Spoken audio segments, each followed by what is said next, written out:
क्या आप भी ये सोच रहे हैं कि हर महीने हम पैसा कैसे बचाएं, बजट कैसे करें, बट जब महीने का अंत आता है, ख़त्म होता है, तो पैसा कभी बचता ही नहीं है। हर बार पैसे ऐसे ही खर्च हो जाते हैं, लेकिन कभी बचा नहीं पाते। आज हम बात करने वाले हैं ऐसी 5 सॉलिड टिप्स के बारे में। मैं ब्लैंक पेपर पे लिख के देने को तैयार हूँ। अगर आपने उनको फॉलो कर लिया तो लाइफ की बात छोड़िए, अगले 6 महीने के बाद आपको पता चल जाए कि आपने बिल्कुल सही डिसीजन लिया है। और यकीन माने, किसी भी डिसीजन को सही होने में कि आपने लिया है, आपको पता चलने में करीबन 6 महीने लग जाते हैं। तो बने रहिएगा वीडियो के अंत तक। आज हम बहुत डिटेल में सॉलिड तरीके की बात करने वाले हैं। नमस्कार दोस्तों, मैं हूं इंद्री सिंह, जहां हम फाइनेंस की बात करते हैं। मैं गारंटी दे रहा हूं कि आज के बाद आप कभी भी कर्ज के, लोन के, डेट के बोझ में नहीं फंसेंगे। मैंने अपनी बहुत सारी वीडियोस में ये बात की है, बट प्लीज़ सीरियस आपको लेना है। मुझे तो बताना है, मैं तो शेयर कर सकता हूँ जो नॉलेज मेरे पास है, जो मैंने अप्लाई की है, जिसको अप्लाई करके मैं डेट फ्री लाइफ जी पा रहा हूँ। आपको पता होगा, आप अपने सराउंडिंग में देखिए, आज लोगों का ये सपना हो गया है ज़िंदगी में जो कभी नहीं था पहले।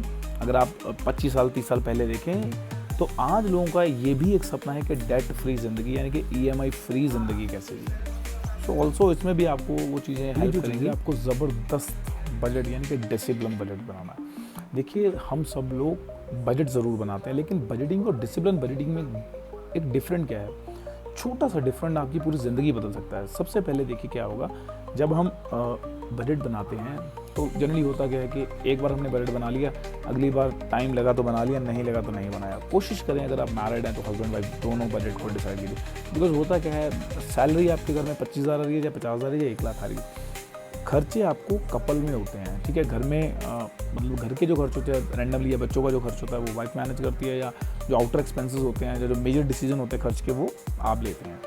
तो एक डिसिप्लिन बजटिंग बनाइए और कोशिश ये करें कि हस्बैंड और वाइफ दोनों बैठ कर या फ़ोन पे डिस्कस करके इस बजट को ज़रूर बनाएं। अब जब 6 महीने इसी तरीके से आप बजट को बनाते हैं, 6 महीने मक्खियाँ पता नहीं कहाँ से आ रही हैं, 6 महीने इसी तरीके से जब आप बजट को बनाते हैं तो 7वें महीने में आपको एक डिसिप्लिन बजट का असर दिखता है। आपके अकाउंट्स में, आपकी सेविंग्स में, आपके मेंटल ऑफ पीस में, आपके EMI जो स्ट्रेस है उसके रिड्यूसिंग में, ओवरऑल आपको स्ट्रेस फ्री लाइफ मिलनी शुरू हो जाती है 6 मंथ के अप्रॉक्स। मैं फिर बोल रहा हूँ कि 6 महीने से कम आपकी ज़िंदगी में कुछ भी मेजर चेंजेस नहीं आते। जब आप एक चीज़ को 6 महीने मिनिमम लीस्ट बॉर्डर फॉलो करते हैं, तब आपकी ज़िंदगी में कोई चीज़ काम करती है। अब 6 महीने एक ही चीज़ के ऊपर तो काम नहीं करेंगे, बिकॉज सब चीज़ें ज़िंदगी का एक हिस्सा है। Money is a part of life, है ना, and family is a part of life, job is a part of life, everything is a part of life, है ना। मतलब not single thing is a whole life.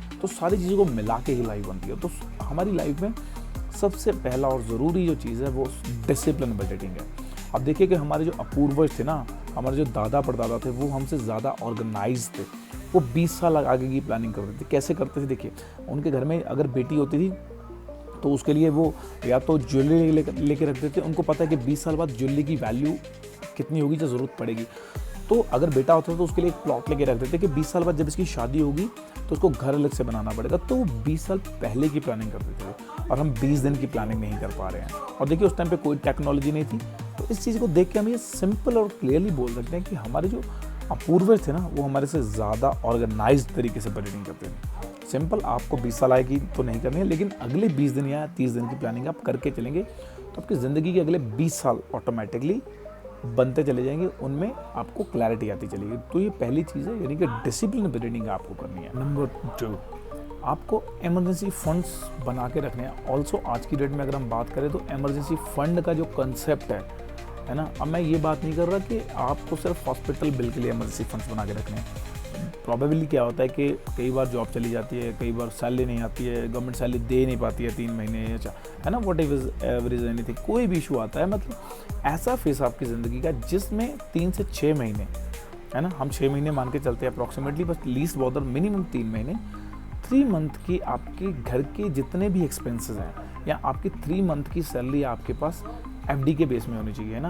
FD क्या है, तो liquid cash होती है, बट FD भी आपको इंटरेस्ट मिलेगा। FD में आपको लॉसेस के कोई चांसेस नहीं होने चाहिए। तो आज की डेट में लोग स्मार्टली इमरजेंसी फंड FD में रखना शुरू कर दिया। तो आप इमरजेंसी फंड को बना के रखिए। कई बार क्या होता है कि हम इमरजेंसी फंड, इसके अंदर इंश्योरेंस भी एक पार्ट आ जाता है ना, आपको अपना हेल्थ इंश्योरेंस भी कवर करके। मैं टर्म इंश्योरेंस की बात नहीं कर रहा हूँ, term insurance is a different thing, हालांकि वो भी आपको लेना चाहिए अगर आप अफोर्ड कर पा रहे हैं तो। नहीं तो हेल्थ इंश्योरेंस बहुत ज़रूरी है। Rich always cover the risk. जितने भी अमीर लोग होते हैं जिनकी मेंटालिटी हाई होती है वो हमेशा क्या करते हैं, अपने रिस्क को कवर करके रखते हैं। अगर आपके साथ कोई मेडिकल इमरजेंसी होती है जिसका बिल 5 लाख बन जाता है तो 5 लाख आप 50 साल में भी पे नहीं करेंगे। लेकिन अगर आप साल का 5,000 रुपये का हेल्थ इंश्योरेंस ले लेते हैं, यानी कि आप देखिए साल का 1,000 भी नहीं, महीने का 1,000 भी नहीं है, मतलब महीने का 400-500 या 600 रुपया, तो आपकी लाइफ का रिस्क कवर हो जाता है। यानी कि 10 लाख तक का बिल आप कवर कर सकते हो या 15 लाख, वो डिपेंड करता है आप कितने का लें। लेकिन हेल्थ इंश्योरेंस ज़रूर लें, आपका, आपकी फैमिली के। प्लस एमरजेंसी फंड, तो ये दोनों चीज़ें हम एमरजेंसी फंड में ही काउंट करते हैं। आपको ज़रूर ये चीज़ 3 यानी कि सेविंग एंड इन्वेस्टमेंट। अब सेविंग्स आपको जो है वो जब भी आपकी सैलरी आए, जब आपके पास पैसे आते हैं, आते ही आपको सबसे पहले सेविंग्स करनी है। लेकिन मिडिल क्लास फैमिली के अंदर क्या होता है कि जब भी उनके पास पैसे आते हैं वो पहले खर्च करते हैं, उसके बाद सोचते हैं कि सेविंग करें। लेकिन over the period of time आप अपने अकाउंट को देखें, ऐसा कभी हुआ ही नहीं है कि आपके पास पैसे खर्च करने के बाद बच जाते हैं। सेविंग करने के बाद जो पैसे बचते हैं उससे खर्चा कीजिए। ऑल्सो मेरा एक दोस्त मेरे पास आया, मैं ये प्रैक्टिकल एग्जांपल दे रहा हूँ, तो उसने बोला कि मेरे पास कभी पैसे नहीं बचते, मैं क्या करूँ। तो मैंने एक बड़ी सिंपल सी चीज़ की। देखिए हम एक ट्रैक रिकॉर्ड करते हैं कि 50-30 और 20 रूल ना। 50% आपको जो फिक्स कॉस्ट है उसमें जाते हैं, 30% आपकी नीड्स और वांट्स में जाते हैं, और 20% कोशिश करिए कि आप सेविंग करते हैं। 10% रूल पहले का था, जब बहुत पहले की बात है, लेकिन इन्फ्लेशन के हिसाब से 20-25% अगर आप सेविंग करते हैं उस केस में आपकी लाइफ अच्छी रहती है। तो मैंने सिर्फ एक ही चीज़ की। तो मैंने बोला भाई तेरे पास कितने बैंक अकाउंट है? उसने बोला मेरे पास एक ही बैंक अकाउंट है। सबसे पहले तो मैंने बोला एक बैंक अकाउंट आप और सेविंग अकाउंट ओपन कीजिए, आप किसी बैंक में कीजिए। तो 2 मैंने उसके सेविंग अकाउंट ओपन कराया, एक उसके पास पहले से था, एक दोबारा से ओपन करवाया। सिंपली मैंने बोला कि आप अपने लिए हर महीने 10,000 रुपये उस अकाउंट में डालिए, सिर्फ अपने खर्च के लिए। अब इससे होगा क्या, देखिए इससे क्या होगा। जब वो 10,000 रुपया अपने लिए सेविंग अकाउंट में अलग से जो उसने नया खुलवाया उसमें डालना शुरू किया, हर महीने उसका 4 या 5,000 रुपया खर्चा होता। लेकिन शर्त एक थी कि आपको हर महीने उसमें 10,000 रुपया ही डालना है। खर्च भले आप कितने ही करो, और कोशिश करिए कि कम खर्च करिए। कम खर्च का मतलब ये नहीं होता कि आप कंजूसी करें, मतलब बहुत सारी चीज़ें हैं जो आपको नहीं करनी है। हम अगले पार्ट में देखेंगे कौन सी चीज़ नहीं करनी है, अगले स्टेप में हम बात करेंगे। तो जब 6 महीने उसने इस चीज़ को फॉलो किया, उसके अकाउंट में 40 से 50,000 रुपये एक्स्ट्रा सेव होने शुरू हो गए। और सोच के देखिए कि आप ज़िंदगी भर इस चीज़ को चलाते रहते तो एक अकाउंट आपके पास ऐसा होगा जिसमें आपके मिनिमम नॉर्मली 6 या 8 महीने बाद या 1 साल के बाद 50,000 रुपये लिक्विड कैश आपको एट ए टाइम उस अकाउंट के अंदर मिल सकता है। क्यों? क्योंकि आपने खर्चा कम किया, लेकिन आपने हर महीने उसमें इन्वेस्टमेंट डाला। ये एक तरीके से आपका इमरजेंसी फंड भी हो गया है, और आपको एक मेंटल या मॉरल सपोर्ट भी मिलता है कि आपके पास पैसे की कमी नहीं है। सो इस तरीके से जब भी आप काम करें तो आपको ये चीज़ देखनी है कि आपने क्या डिसिप्लिन फॉलो किया। और मैं हमेशा बोलता हूँ कि मिनिमम 6 महीने आपको किसी भी डिसिप्लिन में लगने ही लगने हैं, उसका असर दिखने के लिए। इस तरीके से आप अपनी सेविंग्स और ऑटोमेशन पर काम करिए, 1 साल तक काम करिए। 1 साल के बाद आपको बहुत ड्रास्टिक रिजल्ट मिलने वाले हैं। और 1 साल के बाद हो सकता है लोगों को आप बताना शुरू करें कि भाई किस तरीके से मैंने ये शुरू किया। ये बहुत तगड़ी स्ट्रैटेजी है, आप इसको फॉलो करिए, और बहुत सिंपल है। और ये आपको क्वाइट लग्जरी देना शुरू करती है। Quite luxury that I mean to say, एक शर्ट भले वाइट कलर की है लेकिन वो 1.5 लाख की है। जो मोटा भाई शर्ट पहनता है ना अंबानी जी, तो वो 1.5 लाख की शर्ट होती है। ऐसा नहीं कि वो सिंपल शर्ट है, तो राकेश टंडन वाले जो शर्ट पहनते हैं सस्ती नहीं है, वो क्वाइट लग्जरी है, मतलब कि शांत। इसी तरीके से आपके पास भी क्वाइट वेल्थ आना शुरू हो जाता है, शांत वेल्थ आती है। दिखावा भले नहीं होता लेकिन आपके पास वेल्थ होती है। तो ये था हमारा नंबर 3rd पॉइंट, यानी कि सेविंग एंड ऑटोमेशन।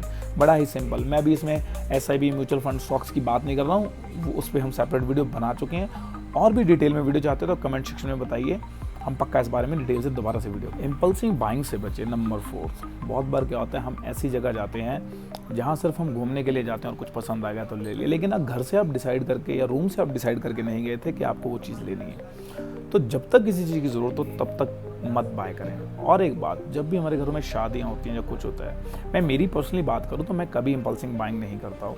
जब भी मैं जनरली कैंटाबिल के कपड़े यूज़ करता हूँ, तो कैंटाबिल में जब भी फ्लैट 50 या 70% का ऑफ लगता है, मैं सिर्फ तभी कपड़े खरीदने जाता हूँ। अब फिर वो टाइम कोई भी हो, शादी है नहीं है, सीज़न है नहीं है, मुझे फ़र्क नहीं पड़ता। लेकिन जब भी ऐसा टाइम आता है कि भाई ऑफ लगा है, मुझे सस्ते में कोई चीज़ मिल रही है और इन फ्यूचर मैं उसको यूज़ करने वाला हूँ, और ये चीज़ सिर्फ कपड़ों पे नहीं, सब चीज़ों पे, मोबाइल पे, फ़ोन पे, लैपटॉप पे, या बिग बिलियन सेल लगती है उस पे, जब भी आपको कोई चीज़ डिस्काउंट में मिल रही है और आपको पता है पूरे साल इस प्राइस पे ये चीज़ नहीं मिलती है, तो काइंडली उस टाइम पे शॉपिंग कीजिए और इम्पल्सिव बाइंग से हमेशा बचिए। आप किसी भी चीज़ में इसको कर सकें, शॉपिंग है, आप लेडी हैं उस एंगल से देख सकते हैं, है ना, तो इम्पल्सिव बाइंग से हमेशा बचिए। जो ज़रूरत की चीज़ नहीं है उसको मत खरीदिएगा, और कोशिश करें कि मैं इसको 2 दिन बाद खरीदूँ। अगर आप 2 दिन बाद किसी चीज़ को सोच सकते हैं कि यार 2 दिन बाद, जैसे क्या होता है ना, प्रोक्रेस्टिनेशन होती है कि हम काम को हो सकता है, तो शॉपिंग को टाल दीजिए कि 2 दिन बाद करूँगी, 2 दिन बाद करूँगा, है ना, या 2 दिन बाद ले लूँगा, जो भी वट इज़ एनीथिंग। लेकिन ये चीज़ आपको over the period of time इतनी हेल्प करने वाले लाइफ में। बहुत सारे लोग इम्पल्सिव बाइंग में अपना पैसा वेस्ट करते हैं। अब सोचिए, आपने लास्ट टाइम कब एक पैंट शर्ट या पैंट कोट लिया था, आपने अभी तक नहीं पहना। अब सोचिए कौन सा ऐसा जूता है जो ऐसी पसंद आ गया, आपने ले लिया, अभी तक नहीं पहना ढंग से। और भी बहुत सारी चीज़ें जो आपने ले ली हैं, लेकिन पिछले 6 महीने में कितनी बार आपने यूज़ किया। कमेंट सेक्शन में बताइए आपने कब कब इम्पल्सिव बाइंग की। तो ये नंबर 4th पॉइंट था, इनके इम्पल्सिव बाइंग से बचिए। नंबर 5th, डेब्ट से पहले इन्वेस्ट करना सीखिए। बहुत बार आज हर तीसरे चौथे आदमी के ऊपर, 100 में से अगर बात करूँ तो 90 लोगों के ऊपर EMI चल रही है। ठीक है, इट्स नॉट बैड, कोई मतलब सबकी अपनी ज़रूरतें हैं, सबको लेनी होती है, सबको काम करने होते हैं, लेकिन EMI के साथ साथ कोशिश करें कि जितनी EMI भर रहे हैं एटलीस्ट उसका 50% आप सेव करना शुरू करें, इन्वेस्ट करना शुरू करें, SIP में, स्टॉक्स में, म्यूचुअल फंड में, बिटकॉइन में, एनीथिंग, कहीं पर भी जितनी EMI भर रहे हैं उसका 50% आप सेविंग्स में इन्वेस्ट करना शुरू करें। आपकी ज़िंदगी बहुत आसानी से चलेगी। पहले तो कोशिश ये करें, जितना आप कमा रहे हैं, अगर 100 रुपये महीना कमा रहे हैं तो आपकी सैलरी का मैक्सिमम 10 से 12% या हार्डली 15%, 100 में से 15 रुपये से ज़्यादा EMI आपको नहीं भरनी है। तो इस चीज़ के ऊपर गौर करें, और आगे आने वाली वीडियो में हम इसी तरीके से बातें करते रहेंगे। अगर आपको ये वीडियो पसंद आया तो लाइक, शेयर और सब्सक्राइब ज़रूर करिए। बाकी मिलते हैं नेक्स्ट वीडियो में, तब तक के लिए bye bye all and happy investing. Thank you very much.